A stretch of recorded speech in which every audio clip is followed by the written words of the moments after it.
Hi guys, so today we'll be talking about the lightweight division and just like the weird place that it's in right now because you've got the champion Islam Makhachev who should be fighting Arman Sarukian who pulled out of their rematch last month or 2 months ago. But Dana's come out and said that he's not getting a rematch, and then you've got another contender in Charles who's basically waiting for a title shot as well, and it's just a whole logjam in the division. Yeah, and obviously Charles kind of had that same situation where he pulled out, then he didn't get that title shot. And obviously Islam went to fight Volk then, I think. But I think the rematch, 5 rounds, that makes sense. Kind of get a very clear number one contender. Yeah, that should like if neither of them fights Islam in the next fight, so like we'll be matchmaking the the top 10, top 15 guys in this division. So like we'll start with the champion Islam. I do think Islam should be fighting Arman next. Might not happen, but I do think it's the fight to make. Even with you've got Ilya coming into the division and you've got Charles waiting there, I think Arman does make the most sense. It doesn't make a lot of sense, but I think just straight giving him Ilya whilst them two duke it out is probably what is going to happen. Yeah, it's UFC want to make money, and Ilya's massive right now, so it does make sense if they do go with Ilya versus Islam, versus Charles for the winner of that title matchup. It does make sense. Yeah. And then you got Gaethje, who shouldn't be in the title shot, most definitely. Yeah, he I doesn't. He doesn't deserve it at all. I think it would have been him versus Poirier. Would have been kind of perfect. Just trilogy, finish it like with a one-on-one right now. Let Poirier retire on the wall. But Gaethje doesn't want that fight, so Yeah, he should just fight Hooker. It makes perfect sense. The fight was cancelled because Hooker got injured. It would have been an absolute banger. It's gonna be fight of the night on whatever card it is put on. But yeah, that's definitely the next fight that should be booked for Gaethje and for Hooker. yeah. Obviously, Hooker's been calling out Arman as well, but I'm not really too sure if he deserves that number one contender match. Yeah, and Arman either needs to be in a title eliminator, and the only other fighter in the same position as him is Charles. They had a very close fight last time, so run it back 5 rounds. If Islam doesn't fight Ilya, then it should be Arman. And then Yeah, you've got Poirier, who's been talking about a retirement fight against a legend. And I feel like it does make sense for it to be Max Holloway in his retirement fight. yeah, it should be. They fought twice. Obviously, Dustin won both, but if it's not going to be Gaethje and he only wants to fight a legend, then this is pretty much the only person that makes sense.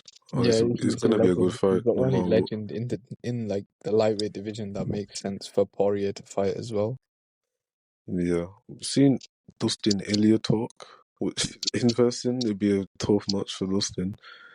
It'd be a nice boxing type of fight, but You don't want to watch Dustin get slept in his retirement fight. yeah, That just be so sad to watch. which is a likely outcome in that fight. Yeah, so it makes sense that Max, like, it'd be peak for Max as well if he loses 3 times to the same guy twice. So obviously, like 3 losses to Dustin, 3 losses to Volk. It'll just be peak. Yeah, but that'll be interesting to see if Max can get a revenge on Poirier there, or Yeah, they Poirier can already go fought out on once at top. lightweight as well. So yeah, what, 5, 6 years ago now. Yeah, 2019. So yeah, they fought a while ago, and now Max has filled up properly for the division. But it'd be an interesting bout. I think Dustin would take that. Like I know he's a bit older. Max is he's still they're on. I think they're on the same age, or Max is a bit younger. It feels like Max Max is a is, few years younger. yeah, but it just feels like Max has been around forever. He just feels so old. But yeah, I do think Dustin takes it. I think he's still got the power to hurt Max, and he's got a really good chin himself. Yeah, no, it'd be a tough one to call. I personally think Max can actually get one of the three, and Poirier probably does have the power advantage still. But I think, like even in the second one, Max outlanded him, but he just couldn't really hurt him. But if Max can sustain that, like kind of not be too damaged by that power, I think he'll actually pick up the win there. But we'll see. Hopefully that gets booked anyway. And then you've got Chandler at number 7, who wasted 2 years of his career. Like, we could have been seeing him in absolute bangers for 2 years, but he sat on the sidelines waiting for McGregor.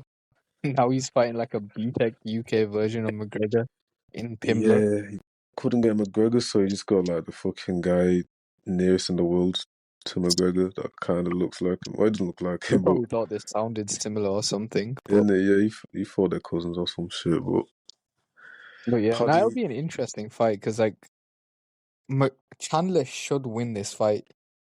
Like he has, like he's a better wrestler. Paddy's much better with his jiu-jitsu. Paddy's got really good grappling, and Chandler's just got the power on the feet though, like pure explosive power. yeah, I think it's quite the odds are quite even, and people are split. Pretty much either Paddy by sub or Shanna by KO. Obviously, we'll break that down closer to the time, but I got Chandler by KO. Either way, if he wins, he's in a weird spot because he's kind of just hovering in that same position. Obviously, if Because Paddy he's wins, lost then to he's 3 of those top 5 guys. yeah. So it's kind of hard to say for him. But if Paddy wins, obviously he gets propelled into the top 7, and then he's got a lot of interesting fights.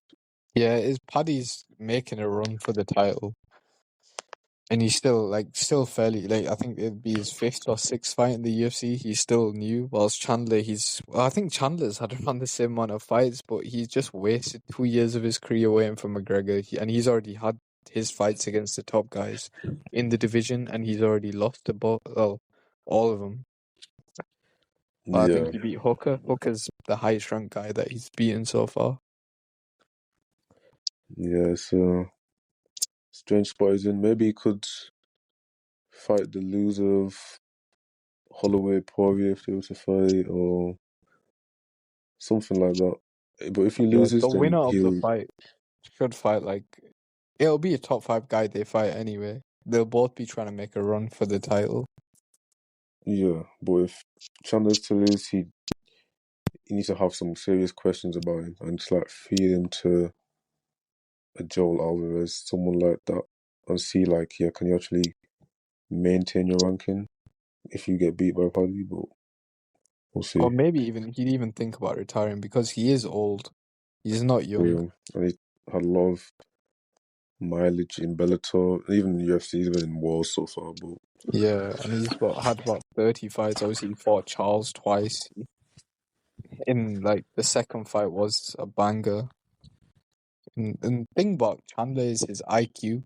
Like whenever he hurts all of his opponents, it's just he does some stupid shit afterwards. yeah, I think he gets it done this time. I think he just starches Paddy. Paddy's like we'll do a full breakdown, but Paddy's chin is just too there to be hit. He gets hit by everybody, and like he's got a good chin, but I think Chandler will be the one to crack it. Yeah, Paddy's striking defense needs a lot of improvement, but it will be interesting to see if Chandler does take him down, and how Paddy works off of his back. Because Paddy Yeah, has been shown he's got a really good submission game. yeah, he does. I don't think Chandler will be looking to wrestle him really. Yeah. So then next we've got Gamrot. We talked about Gamrot. We think it should be the Fiziev rematch. It makes perfect sense. Yeah, and he did have to fight down to fight Hooker. It was a close match. Some people thought Gamrot won, but the Fiziev win it's got an asterisk next to it. It's an ACL that he won basically. So I think that rematch makes sense.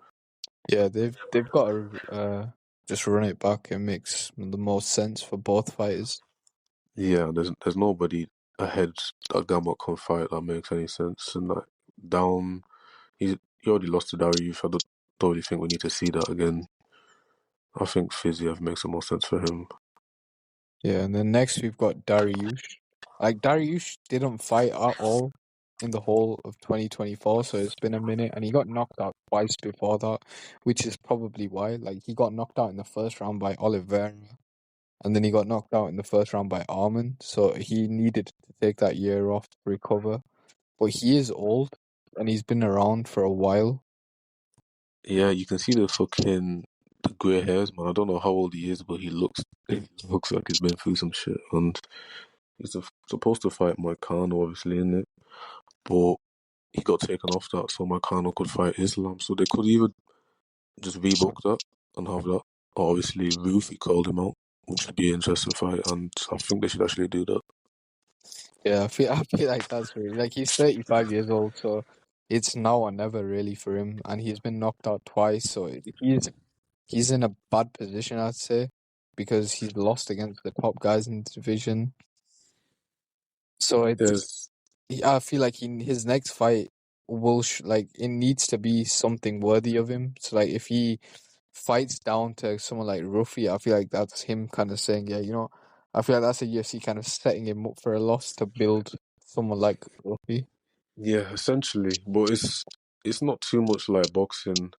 It's not like he's a full-on lamb to the slaughter, because at the same time, if Dariush can go out there and stop the Rufi hype train, then obviously he's gonna gain fans, he's gonna gain popularity, and they could do that like a main event or something. Give Dariush a bit of good treatment, because obviously they took him off of the fight against Moicano, Yeah, and that would be a bit of a peak match to say, oh, you go from Moicano to Rufi, but it rank does feel a lower bit and sad. more So dangerous. will reward you for the fight card that you got taken off of by giving you an unranked hype train. Yeah, but I think he would obviously want to prove he's still a top 10 guy. I can beat these young guys, so I think they'd be willing to do that. Yeah, it does make sense. And then like you've got Moicano, like he's fought quite a few of these guys in and around the rankings, like around where he is. So it'd be interesting to see who he fights next. Yeah, he's fought like Fiziev, for example. He lost that, and that could be a potential match. Like, doesn't make the most sense for that rematch, but if not, if they don't rebook Dariush, then I'm not really too sure what they could do with him. Yeah, I feel like well, it's very unlucky what happened. Obviously, he got pulled in last minute to fight Islam, but he's obviously lost against Fiziev. He's lost against Moicano. Sorry, he beat Sandini. He beat Turner, so he was on a bit of a winning streak. So I don't know. Maybe it would make sense. I don't know, the Dariush fight to actually go through. So, yeah, either that or Gamrot, potentially, if they don't give that to Fizzy. Yeah, that would make a lot of sense as And well. like, Or maybe that's even what, a Fiziev rematch a couple of years yeah, down the line. it, Moicano's improved quite a bit since then. it was a long time ago we've seen that. I don't think that's really a rematch anybody's called for, but they're ranked right next to each other, so could make sense. Yeah, and then like you obviously got Fiziev, Gamrot, Fiziev versus Moicano. That makes quite a lot of sense. Coming off of a couple losses. Yeah, and he's in a weird spot. We touched on it before briefly in the 313 like post-fight analysis, but he's lost three in a row, but it's like the least stock you can lose after losing three in a row. Two close fights with Gaethje and an injury. Yeah, it's unlucky for him, but he should get another chance at another guy because obviously he did come in last minute, save the card because it was fight of the night. So he did kind of save it. Yeah, and I'm not sure if the UFC or they're gonna want to do, but yeah, I think we said he should get the game a rematch, which is fighting up again, but he should get that. Yeah, and then But you've got if Pimblett. Wait, go on, carry on. I was gonna say, if they don't give him that, then they might want to test him. Someone like Joel Alvarez, dangerous. See, like if Joel can come into the rankings, or give him a Barmondes, who'll probably be ranked now. So it should also be an interesting match. Yeah, or maybe even Ruffy as well. So there's a couple of interesting matchups that can be made for Fiziev. He's still one of the better strikers in the division as well, so there's a lot of fights for him that would be really good to watch. Yeah, stylistically against Rufy would be very crazy, very Yeah, interesting. even against someone who's a lot higher up, but like Max, obviously he doesn't deserve that fight. But like a Max versus Fiziev would be interesting to watch. Yeah, that would be good. But to be fair, even with Max, we kind of just put him against Poirier, but kind of going back to him. There's a lot of interesting fights for him because Yeah. obviously he's new in the division, so he's not fought too many guys. But Well, obviously the guy who just knocked him out in his last fight has followed him up. yeah, and Ilya, there's a few options. Touched on Poirier, Oliveras, Arman, maybe just straight to Any of the top Makachev. But 4 or 5 really will be interesting to watch. yeah, or a McGregor super fight potentially. McGregor super fight, it has been talked about. But yeah, and then obviously we've got Paddy Pimblett who's in the division. He's fighting Chandler. We've already talked about this. If he wins, loses, like obviously if he wins, he's gonna be flying through the rankings. He's gonna have to fight another top 5, 6 guy after. Yeah, like a Poirier Holloway type of guy. And if he I don't think loses, he'll be Poirier because I'm pretty sure Poirier told Paddy, no, you don't class as a yeah, legend. it probably won't be Poirier, but maybe a Dan Hookerish type of guy, Yeah, a but if he Gaethje. loses, maybe someone like maybe even a Fiziev if he loses, or that Moicano match. They've been beefing for a while. Yeah, they've been beefing for ages. I'm kind of surprised that never really came to happen. But Bahamondes as well potentially if he loses. Yes, someone around the rankings. Barmondes will be like I think 13 in the rankings when it gets updated. So yeah, That'll be an interesting match as well. Like, there's a lot of interesting matches for him, win or lose, just because he's got an interesting style. He's not maybe not the best. Like, not many people think he could be the champion, but he's proven a lot of people wrong. He keeps on winning. So yeah. So that's it really. That's like the lightweights. That's who we think most of these guys should be matched up with, like to clear the logjam and just to make everything a bit more smooth in the division. yeah, there's so many good fights to make. It's the best division right now. Has been for a while, but it's so strong. And with Ilya coming in, it's made it even better, but it's just made it a bit confusing. But I think we did a bit of matchmaking there. But yeah, you guys let us know who you think the top 10, top 15 guys should be fighting. If Ilya should get an immediate title shot. And yeah, you guys let us know who you think will be champion in this division at the start of next year. Yeah, thanks. Make sure you like, subscribe. Bye.